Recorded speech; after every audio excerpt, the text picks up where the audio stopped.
Setelah sebelumnya kita mempelajari kerusakan yang terjadi pada mekanisme kepala silinder dan kelengkapannya, yang mana penyakitnya itu adalah masuknya oli yang ikut terbakar dalam ruang bakar sehingga menghasilkan asap putih tebal. Kemudian cairan radiator yang ikut masuk ke ruangan bakar. Ya. Nah, dalam video ini kita akan lihat proses overhaul dari engine. Nah, kenapa di overhaul?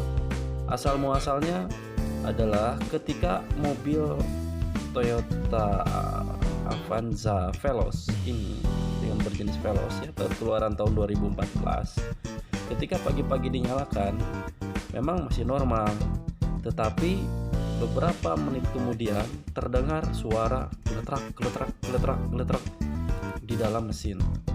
Setelah dicek, ternyata memang betul suara itu berasal dari blok mesin. Nah, yang dilakukan ini adalah segera masuk ke bengkel. Nah, pada saat perjalanan ke bengkel, tiba-tiba mesin mati dan terdengar seperti ada macet.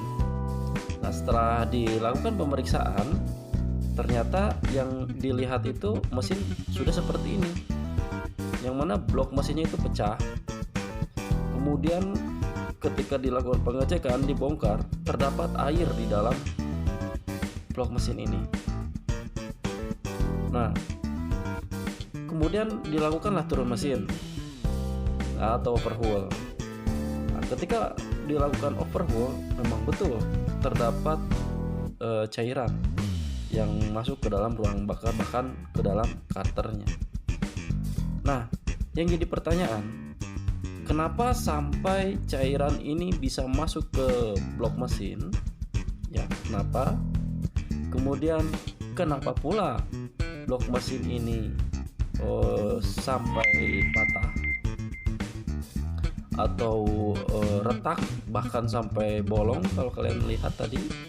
Kemudian ini yang dipegang, kalian bisa lihat itu adalah pen piston ya, batang piston. Kemudian ini adalah metal jalan dan ini adalah karternya. Nah, pertanyaannya, kenapa blok mesin ini bisa jebol, kemudian bagian kelengkapan di dalamnya pun ini bisa hancur. Kemudian kalian bisa lihat ini pistonnya hancur. Kemudian ini adalah pen pistonnya. Pen pistonnya terlepas, berarti batang pistonnya pun patah. Nah, kenapa ini bisa terjadi? Nah, ini kalian lihat, ini bisa bolong seperti ini. Ya, ini adalah piston-pistonnya. Ini yang harus kalian cari tahu, apa ini penyebabnya. Kenapa bisa sampai rusak dan berantakan seperti ini?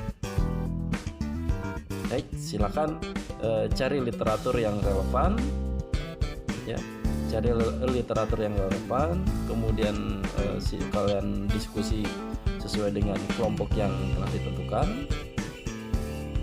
Kemudian tuangkan hasil diskusi kalian dalam LKPD untuk selanjutnya dilakukan pemaparan atau presentasi pada setiap kelompok. Terima kasih.